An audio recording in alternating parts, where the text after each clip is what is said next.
Please have a seat, everybody. Good morning. I thought it might make sense to take some questions this week as my first term comes to an end. It's been a busy and productive 4 years, and I expect the same for the next 4 years. I intend to carry out the agenda that I campaigned on, an agenda for new jobs, new opportunity, and new security for the middle class. Now, right now our economy is growing, and our businesses are creating new jobs. So we are poised for a good year if we make smart decisions and sound investments, and as long as Washington politics don't get in the way of America's progress. As I said on the campaign, one component to growing our economy and broadening opportunity for the middle class is shrinking our deficits in a balanced and responsible way. And for nearly 2 years now, I've been fighting for such a plan, one that would reduce our deficits by $4 trillion over the next decade, which would stabilize our debt and our deficit in a sustainable way for the next decade.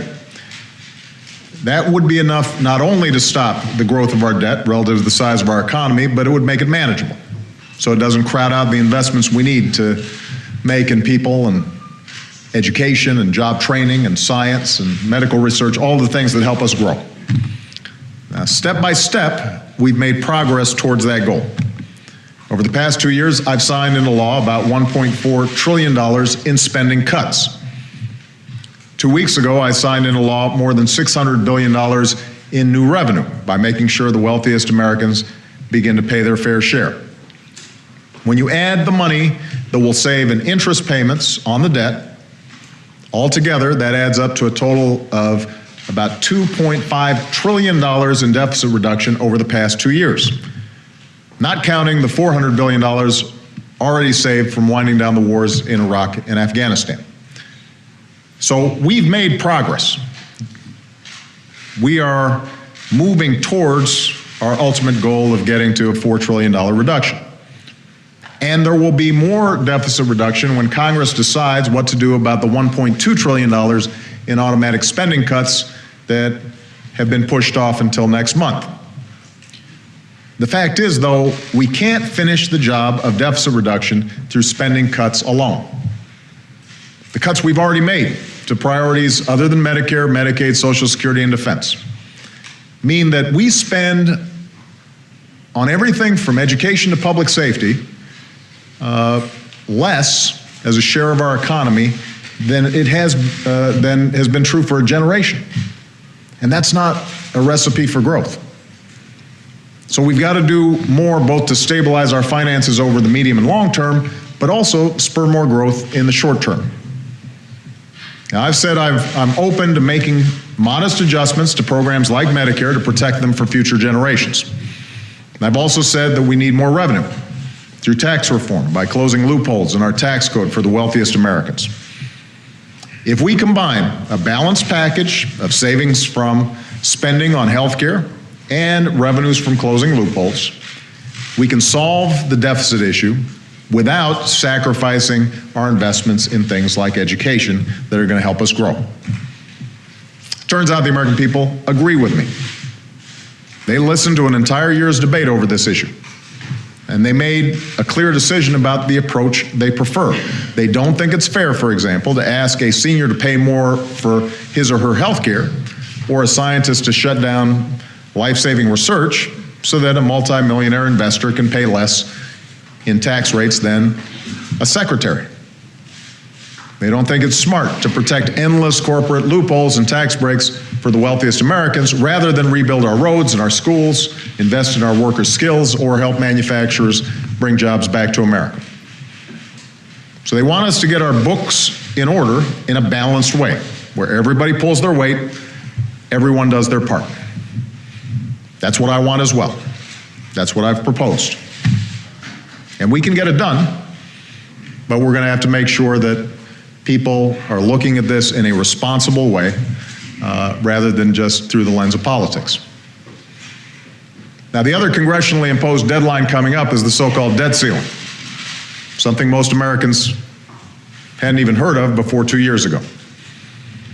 So I want to be clear about this. The debt ceiling is not a question of authorizing more spending. Raising the debt ceiling does not authorize more spending. It simply allows the country to pay for spending that Congress has already committed to. These are bills that have already been racked up, and we need to pay them. So while I'm willing to compromise and find common ground over how to reduce our deficits, America cannot afford another debate with this Congress about whether or not they should pay the bills they've already racked up. If congressional Republicans refuse to pay America's bills on time, Social Security checks and veterans benefits will be delayed. We might not be able to pay our troops or honor our contracts with small business owners. Food inspectors, air traffic controllers, specialists who track down loose nuclear materials wouldn't get their paychecks. Investors around the world will ask if the United States of America is in fact a safe bet. Markets could go haywire, interest rates would spike for anybody who borrows money. Every homeowner with a mortgage, every student with a college loan, every small business owner who wants to grow and hire. It would be a self-inflicted wound on the economy. It would slow down our growth, might tip us into recession, and ironically, would probably increase our deficit. So to even entertain the idea of this happening, of the United States of America not paying its bills, is irresponsible. It's absurd. As the Speaker said 2 years ago, it would be, and I'm quoting Speaker Boehner now, a financial disaster not only for us, but for the worldwide economy. So we've got to pay our bills. And Republicans in Congress have two choices here. They can act responsibly and pay America's bills, or they can act irresponsibly and put America through another economic crisis. But they will not collect a ransom in exchange for not crashing the American economy. The financial well-being of the American people is not leverage to be used. The full faith and credit of the United States of America is not a bargaining chip. And they'd better choose quickly because time is running short. The last time Republicans in Congress even flirted with this idea, our AAA credit rating was downgraded for the first time in our history. Our business has created the fewest jobs of any month in nearly the past 3 years. And ironically, the whole fiasco actually added to the deficit. So it shouldn't be surprising, given all this talk, that the American people think Washington is hurting rather than helping the country at the moment. They see their representatives consumed with partisan brinksmanship overpaying our bills, while they overwhelmingly want us to focus on growing the economy and creating more jobs. So let's finish this debate. Let's give our businesses and the world the certainty that our economy and our reputation are still second to none. We pay our bills, we handle our business, and then we can move on because America has a lot to do. We've got to create more jobs, we've got to boost the wages of those who have work, we've got to reach for energy independence, we've got to reform our immigration system, we've got to give our children the best education possible, and we've got to do everything we can to protect them from the horrors of gun violence. And let me say I'm grateful to Vice President Biden for his work on this issue of gun violence and for his proposals, which I'm going to be reviewing today and I will address the next few days, and I intend to vigorously pursue. So with that, I'm going to take some questions, and I'm going to start with Julie Pace of AP, and I want to congratulate Julie for this new important job. Thank you very much. Yeah. I wanted to ask about gun violence. Mm-hmm. Today marks the 1 month anniversary of the shooting in Newtown, which seemed to generate some momentum for reinstating the assault weapons ban. But there's been fresh opposition to that ban from the NRA, and even Harry Reid has said that he questions whether it could pass Congress. Mm. Given that, how hard will you push for an assault weapons ban? And if one cannot pass Congress, what other measures would need to be included in a broad package in order to curb gun violence successfully? Well, as I said, the Vice President and a number of members of my cabinet went through a very thorough process over the last month, meeting with a lot of stakeholders in this, including the NRA, listened to proposals from all quarters, and they've presented me now with a list of sensible, common sense steps that can be taken to make sure that the kinds of violence we saw at Newtown doesn't happen again. I'm going to be meeting with the Vice President today. I expect to have a fuller presentation later in the week to give people some specifics about what I think we need to do. My starting point is not to worry about the politics. My starting point is to focus on what makes sense, what works. What should we be doing to make sure that our children are safe and that we're reducing the incidence of gun violence? And I think we can do that in a sensible way that comports with the Second Amendment. And then members of Congress, I think, are going to have a debate and examine their own conscience.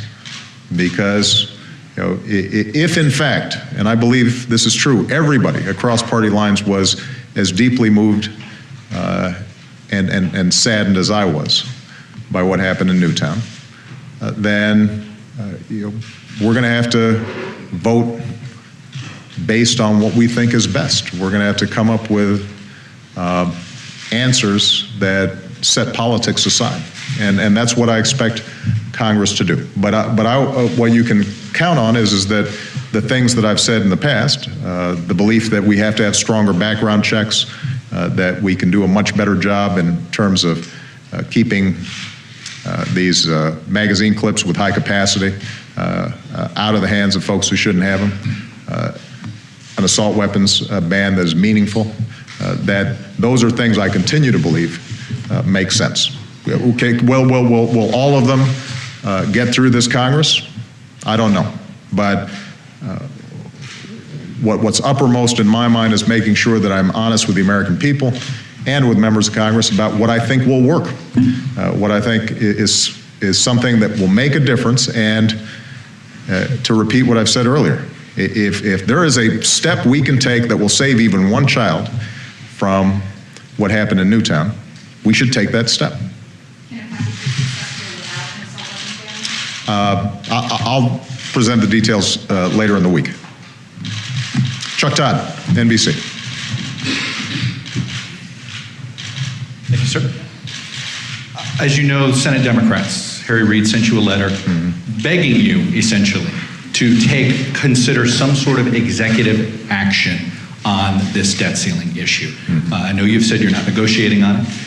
Your administration has ruled out the various ideas that have been out there, the 14th Amendment, but just this morning, one of the House Democratic leaders, Jim Clyburn, asked you to use the 14th Amendment and even said, sometimes that's what it takes. He brought up the Emancipation Proclamation as saying it took executive action when Congress wouldn't act, and he compared the debt ceiling to that. So are you considering a plan B? And if not, why not? Well, Chuck, the issue here is whether or not America pays its bills. We are not a deadbeat nation. And so there's a very simple solution to this. Congress authorizes us to pay our bills. Now, if the House and the Senate want to give me the authority so that they don't have to take these tough votes, if they want to put the responsibility on me to raise the debt ceiling, I'm happy to take it. Mitch McConnell, the Republican leader in the Senate, had a proposal like that last year, and I'm happy to accept it. But if they want to keep this responsibility, then they need to go ahead and get it done. And there are no magic tricks here. There are no loopholes. There are no easy outs. This is a matter of Congress authorizes spending. They order me to spend it. They tell me you need to fund our Defense Department at such and such a level. You need to send out Social Security checks. You need to make sure that you are paying to care for our veterans. They lay all this out for me, and because they have the spending power, and so I am required by law to go ahead and pay these bills. Separately, they also have to authorize a raising of the debt ceiling in order to make sure that those bills are paid. And so what Congress can do is tell me to spend X and then say, but we're not going to give you the authority to go ahead and pay the bills. And I just want to repeat, because I think sometimes the American people understandably aren't following all the debates here in Washington. Raising the debt ceiling does not authorize us to spend more. All it does is say that America will pay its bills. And we are not a deadbeat nation. And the consequences of us not paying our bills, as I outlined in my opening statement, would be disastrous. So I understand the impulse to try to get around this in a simple way. But there's one way to get around this. There's one way to deal with it, and that is for Congress to authorize me to pay for those items of spending that they have already authorized. And the notion that Republicans in the House, or maybe some Republicans in the Senate, would suggest that in order for us to get our way on our spending priorities, that we would risk the full faith and credit of the United States, that I think is not what the founders intended. That's not how I think most Americans think our democracy should work. They've got a point of view. Democrats in Congress have a point of view. They need to sit down and work out a compromise. You just outlined an entire rationale for why this can't happen. Yeah. And if you're not negotiating on the debt ceiling. Mm-hmm. Yeah. So if you're not negotiating, and they say you have to negotiate, and you're not considering another plan B, then we just wait it out, and we do see all these things happen. Well, look, Chuck, there's a pretty straightforward way of doing this, and that is to set the debt ceiling aside. We pay our bills, and then we have a vigorous debate about how we're going to do further deficit reduction in a balanced way. Now, keep in mind that what we've heard from some Republicans in both the House and the Senate is that they will only increase the debt ceiling by the amount of spending cuts that they're able to push through. And in order to replace the automatic spending cuts, the sequester, that's $1.2 trillion.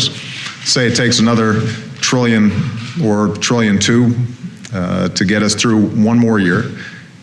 They'd have to identify $2.5 trillion in cuts just to get the debt ceiling extended to next year.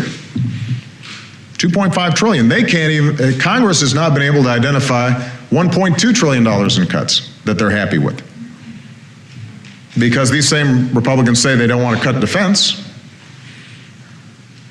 They've claimed that they don't want to gut Medicare or harm the vulnerable, but the truth of the matter is that you can't meet their own criteria without drastically cutting Medicare or having an impact on Medicaid or affecting our defense spending. So the math just doesn't add up. Now, here's what would work. What would work would be for us to say we've already done close to $2 trillion in deficit reduction, and if you add the interest that we won't be paying because of less spending and increased revenue, it adds up to about $2.5 trillion. The consensus is we need about $4 trillion to stabilize our debt and our deficit, which means we need about $1.5 trillion more. The package that I offered to Speaker Boehner before the new year would achieve that. We were actually fairly close in terms of arriving at that number.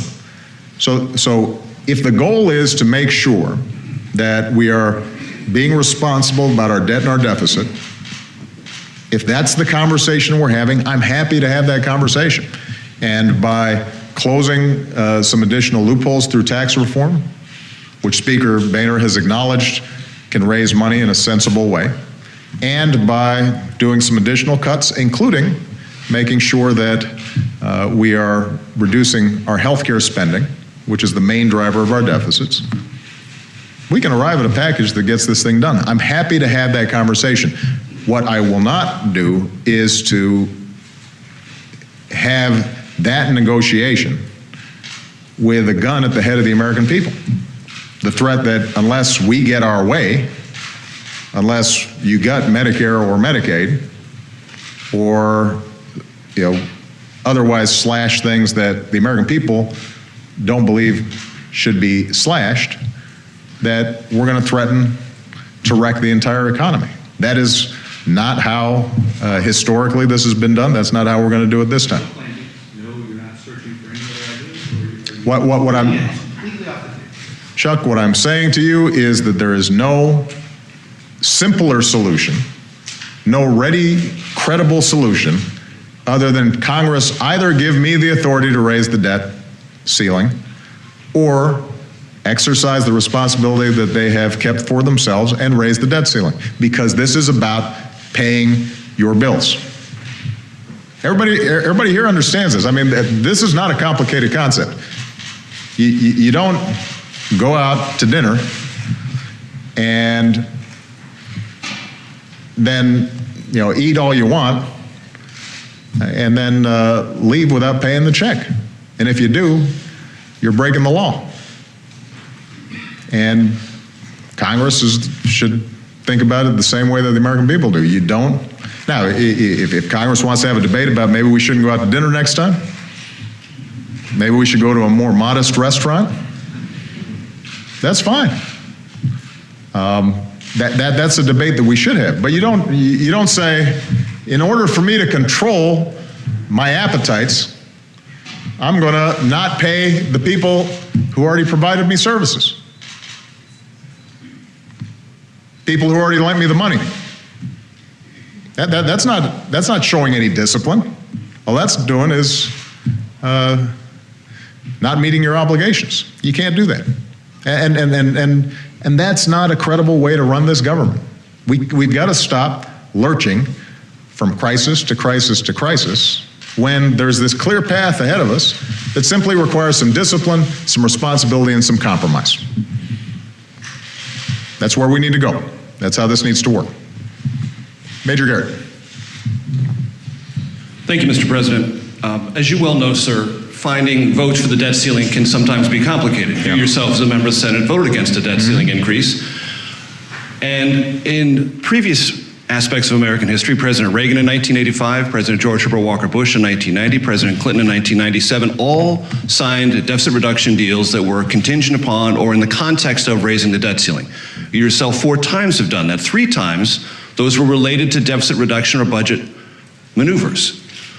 What Chuck and I think many people are curious about is this new adamant desire on your part not to negotiate when that seems to conflict with the entire history, the modern era of American presidents and the debt ceiling, and your own history on the debt ceiling. And doesn't that suggest that we are going to go into a default situation because no one is talking to each other about how to resolve this?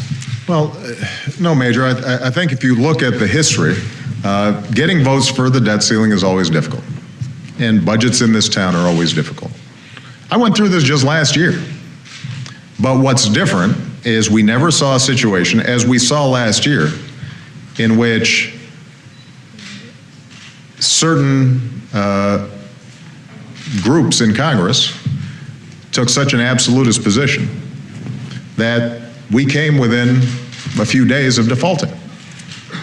And the fact of the matter is that we have never seen the debt ceiling used in this fashion, where the notion was, you know what, we might default unless we get 100% of what we want. That hasn't happened. Now, as I indicated before, I'm happy to have a conversation about how we reduce our deficits further in a sensible way. Although one thing I want to point out is that the American people are also concerned about how we grow our economy, how we put people back to work, how we make sure that we finance our workers getting properly trained and our schools are giving our kids the education we deserve. There's a whole growth agenda which will reduce our deficits that's important as well. But what you've never seen is the notion that has been presented so far, at least, by the Republicans, that deficit reduction will only count spending cuts, that we will raise the deficit or the debt ceiling dollar for dollar on spending cuts. There are a whole set of rules that have been established that are impossible to meet without doing severe damage to the economy. And so what we're not going to do is put ourselves in a position where, in order to pay for spending that we've already incurred, that our two options are we're either going to profoundly hurt the economy and hurt middle-class families and hurt seniors and hurt kids who are trying to go to college, or alternatively, we're going to blow up the economy. We're not going to do that. Therefore, you're open to 1 to 3 month extensions to the debt ceiling. Whatever Congress sends you, you're okay. No, not whatever Congress sends me. They're going to have to send me something that's sensible. And we shouldn't be doing this. We shouldn't be doing this on a 1 to 3 month time frame. Why would we do that? This is the United States of America, Major. We can't manage our affairs in such a way that we pay our bills and we provide some certainty in terms of how we pay our bills? Hey, look, I don't think anybody would consider my position unreasonable here. I have. But why does it presuppose the need to negotiate and talk about this on a daily basis? Because if default is the biggest threat to the U.S. economy, why not talk about it? Major, I am happy to have a conversation about how we reduce our deficits.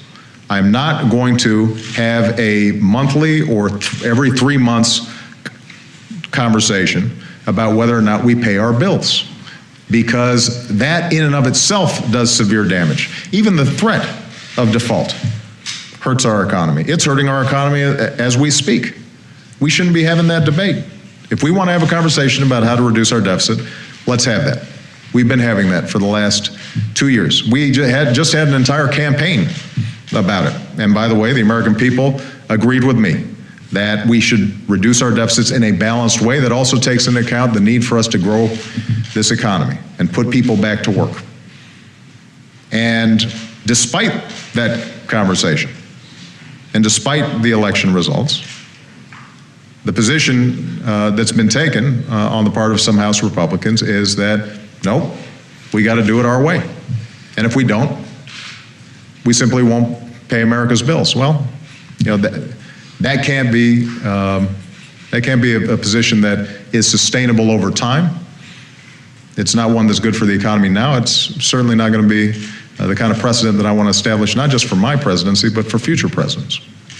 Even if it was on the other side.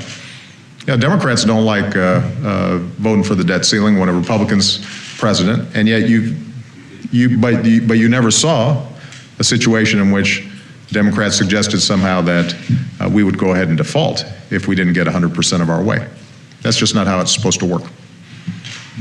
John Carl. Thank you, Mr. President. On the issue of guns, given how difficult it will be, some would say impossible, to get any gun control measure passed through this Congress, what are you willing or able to do using the powers of your presidency to act without Congress? And I'd also like to know, what do you make of these long lines we're seeing at gun shows and gun stores all around the country? I mean, even in Connecticut, applications for guns are up since the shooting in Newtown. Well, my understanding is the Vice President's going to provide a range of steps that we can take to reduce gun violence. Some of them will require legislation, some of them I can accomplish through executive action. And so I'll be reviewing those today, and as I said, I'll speak in more detail to what we're going to go ahead and propose later in the week. But I'm confident that there are some steps that we can take that don't require legislation and that are within my authority as president. And where you get a step that has the opportunity to reduce the possibility of gun violence, then I want to go ahead and take it. Can you give me an idea of what kind of measures? Well, you know, I think, for example, how we are gathering data, for example, on guns that fall into the hands of criminals, and how we track that more effectively. There may be some steps that we can take administratively as opposed through legislation. As far as people lining up and purchasing more guns, I think that we've seen for some time now that those who oppose any common sense gun control or gun safety measures have a pretty effective way of ginning up fear on the part of gun owners that somehow the federal government's about to take all your guns away. And that there's probably an economic element to that. It obviously is good for business, but I think that those of us who look at this problem have repeatedly said that responsible gun owners, people who have a gun for protection, for hunting, for sportsmanship, they don't have anything to worry about. The issue here is not whether or not we believe in the Second Amendment. The issue is, are there some sensible steps that we can take to make sure that somebody like the individual in Newtown can't walk into a school and gun down a bunch of children in a shockingly rapid fashion. And surely we can do something about that. But part of the challenge that we confront is that even the slightest hint of some sensible, responsible legislation in this area fans this notion that somehow here it comes and that everybody's guns are going to be taken away. It's unfortunate, but that's the case. And if you look at over the first 4 years of my administration, we've tried to tighten up and enforce some of the laws that were already on the books. But it'd be pretty hard to argue that somehow gun owners have had their rights infringed. So do you think this is an irrational fear that's driving all these people to go and stop? Excuse me? Do you think this is an irrational fear? Well, as I said, I think it's a fear that's fanned by those who are worried about the possibility of any legislation getting out there.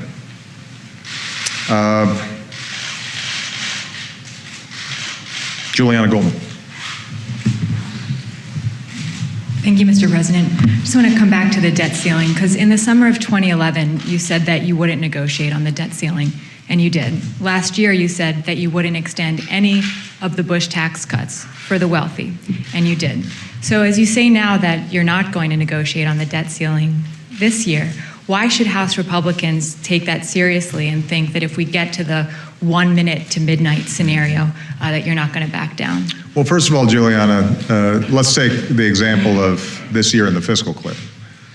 I didn't say that I would not have any conversations at all about extending the Bush tax cuts. What I said was we weren't going to extend Bush tax cuts for the wealthy. And we didn't. Now, you can argue that during the campaign I said I set the criteria for wealthy at 250, and we ended up being at 400. But the fact of the matter is, millionaires, billionaires are paying significantly more in taxes, just as I said. So, from the start, my concern was making sure that we had a tax code that was fair and that protected the middle class. And my biggest priority was making sure the middle class taxes did not go up. The difference between this year and 2011 is the fact that we've already made $1.2 trillion in cuts.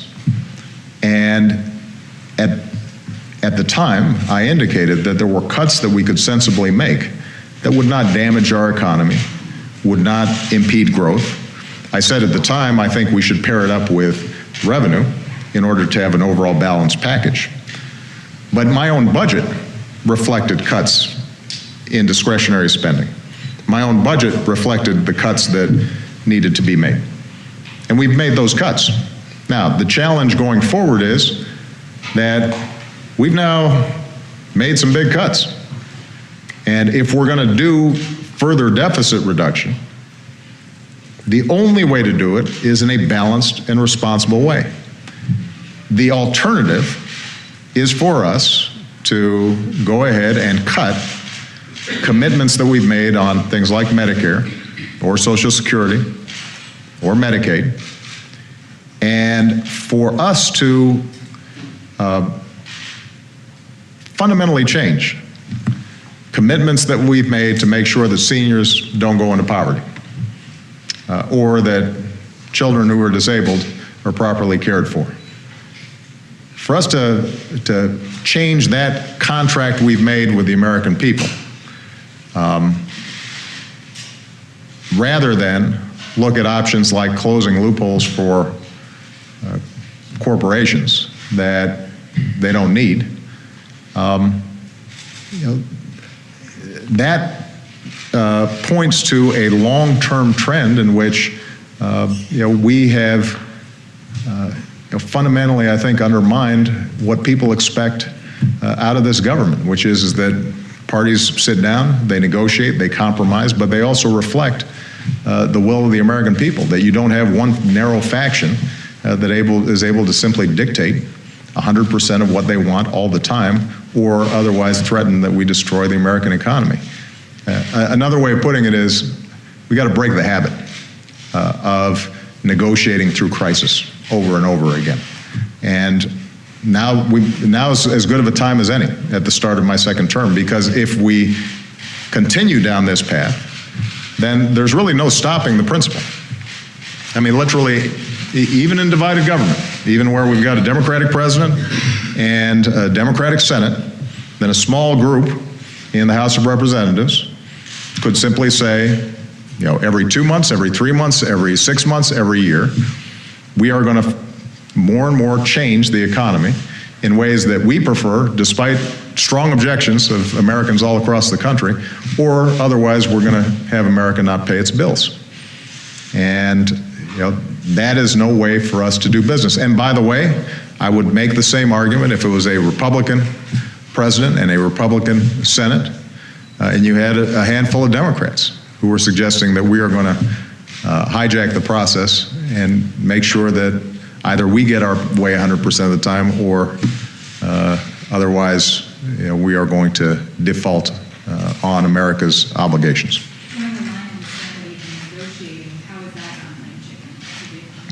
No, look, what I've said is that I'm happy to have a conversation about deficit reduction. So you technically are willing to negotiate? No, Juliana, look, this is pretty straightforward. Either Congress pays its bills or it doesn't. Now, and they want to keep this responsibility. If John Boehner and Mitch McConnell think that they can come up with a plan that somehow meets their criteria that they've set for why they will, when they will raise the debt ceiling, they're free to go ahead and try. But the proposals that they've put forward in order to accomplish that, only by cutting spending, means cuts to things like Medicare and education that the American people profoundly reject.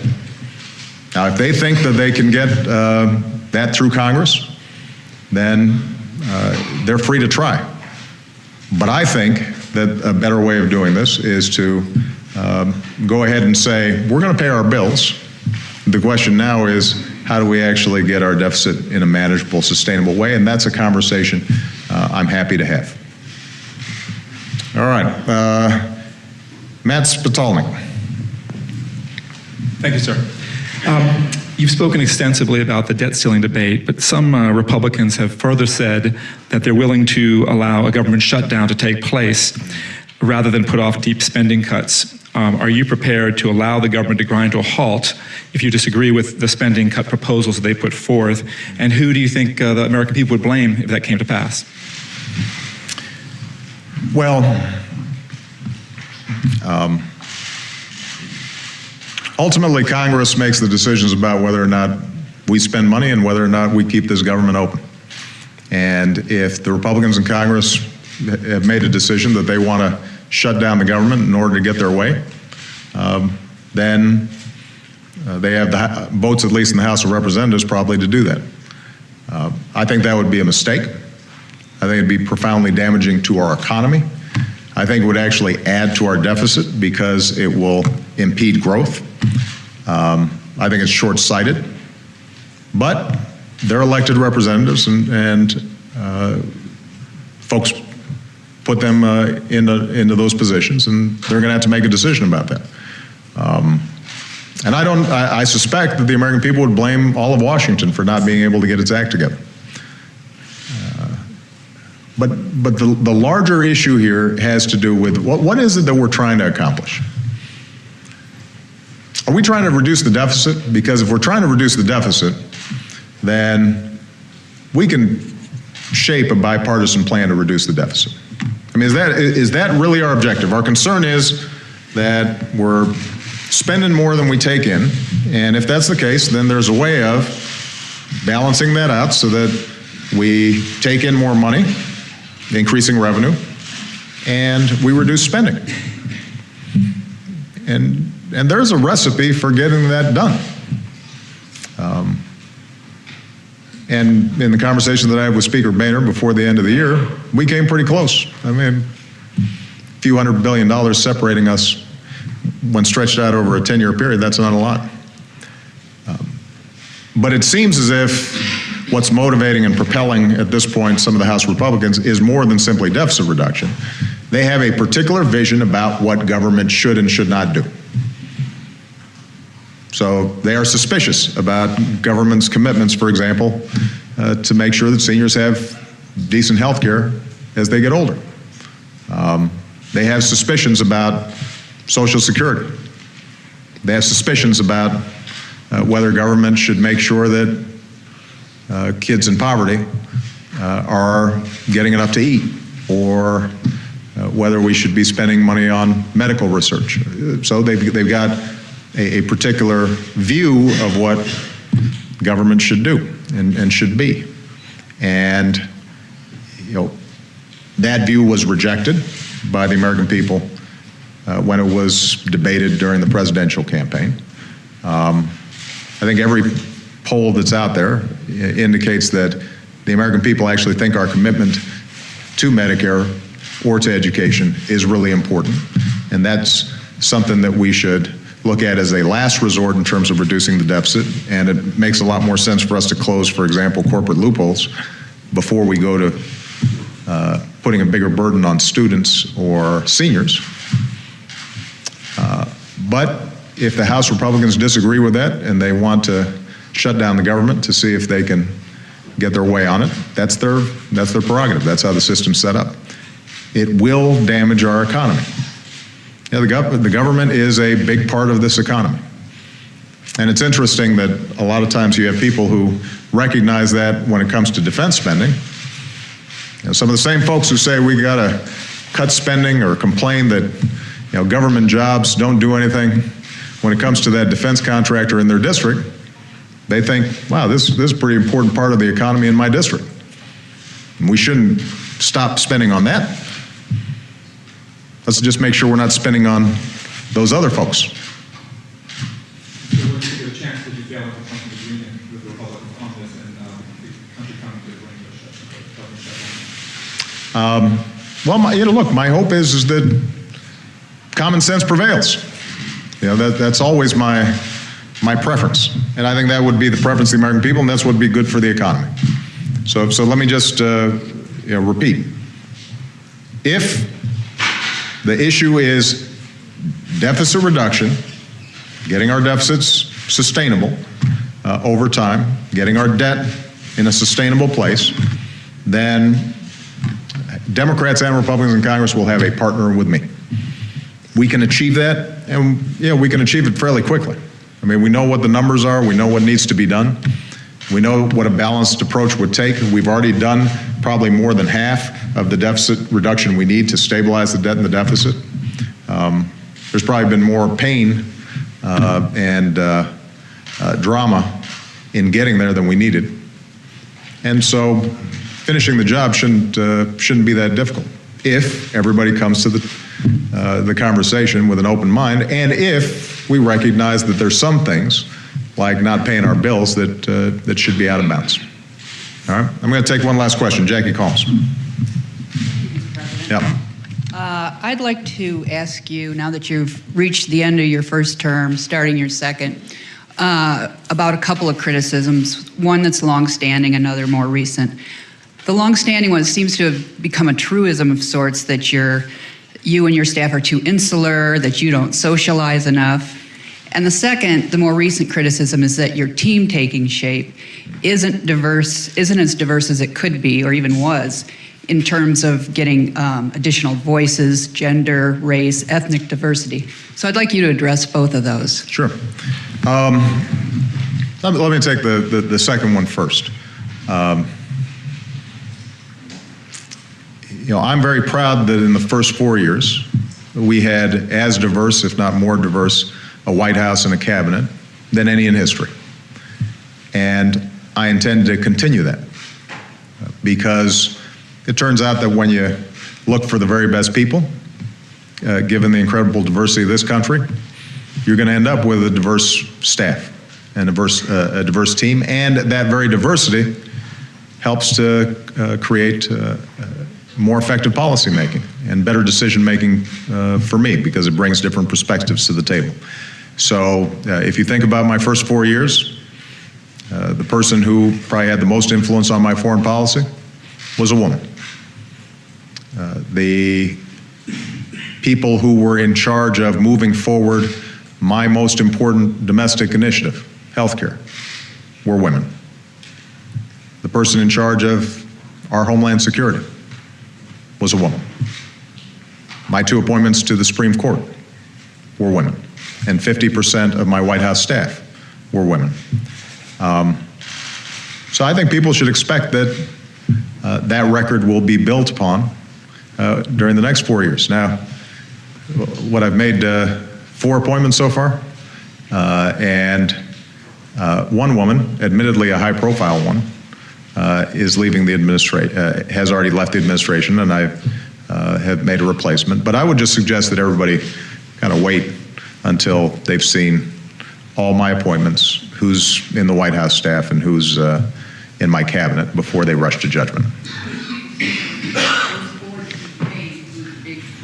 Yeah, but I guess what I'm saying, Jackie, is that I think until you've seen what my overall team looks like, it's premature to assume that somehow we're going backwards. We're not going backwards, we're going forward. With respect to this truism about me not socializing enough and patting folks on the back and all that stuff, most people who know me know I'm a pretty friendly guy. And I like a good party.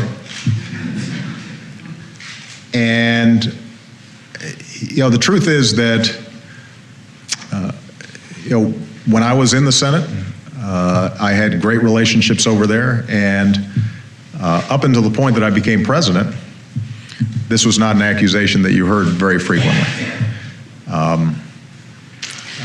I think that really what's gone on in terms of some of the paralysis here in Washington, or difficulties in negotiations, just have to do with some very stark differences in terms of policy. Some very sharp differences in terms of where we stand on issues. And, if you think about, let's say, myself and Speaker Boehner, I like Speaker Boehner personally. And, when we went out and played golf, we had a great time, but that didn't get a deal done in 2011. When I'm over here at the congressional picnic and folks are coming up and taking pictures with their family, I promise you, Michelle and I are very nice to them, and we have a wonderful time. But it doesn't prevent them from going onto the floor of the House and, blasting me for being a big spending socialist. And the reason that, in many cases, Congress votes the way they do, or talks the way they talk, or takes positions in negotiations that they take, doesn't have to do with me. It has to do with the imperatives that they feel in terms of their own politics, right? They're worried about their district. They're worried about what's going on back home. I think there are a lot of Republicans at this point that feel that given how much energy has been devoted in some of the media that's preferred by Republican constituencies to demonize me, that it doesn't look real good socializing with me. Charlie Crist down in Florida, I think, testifies to that, and I think a lot of folks say, well, you know, if we look like we're being too cooperative or too chummy with the president, that might cause us problems. That might be an excuse for us to get a challenge from somebody in a primary. So that tends to be the challenge. I promise you. We invite folks from Congress over here all the time. And when they choose to come, I enjoy their company. Sometimes they don't choose to come, and that has to do with the fact that I think they don't consider the optics useful for them politically. And ultimately, the way we're going to get stuff done, personal relationships are important. And obviously, I can always do a better job. And the nice thing is that now that my girls are getting older, they don't want to spend that much time with me anyway. So I'll be probably calling around looking for somebody to play cards with me or something, because I'm getting kind of lonely in this big house. So maybe a whole bunch of members of the House Republican Caucus want to come over and socialize more. But my suspicion is getting the issues resolved that we just talked about, the big stuff. Whether or not we get sensible laws passed to prevent gun violence, whether or not America's paying its bills, whether or not we get immigration reform done. All that's going to be determined largely by where the respective parties stand on policy, and maybe most importantly, the attitude of the American people. Now, if the American people feel strongly about these issues and they push hard and they reward or don't reward members of Congress with their votes, if they reject sort of uncompromising positions or sharp partisanship or always looking out for the next election, and they reward folks who are trying to find common ground, then I think you'll see behavior in Congress change. And that'll be true whether I'm the life of the party or a stick of the mud.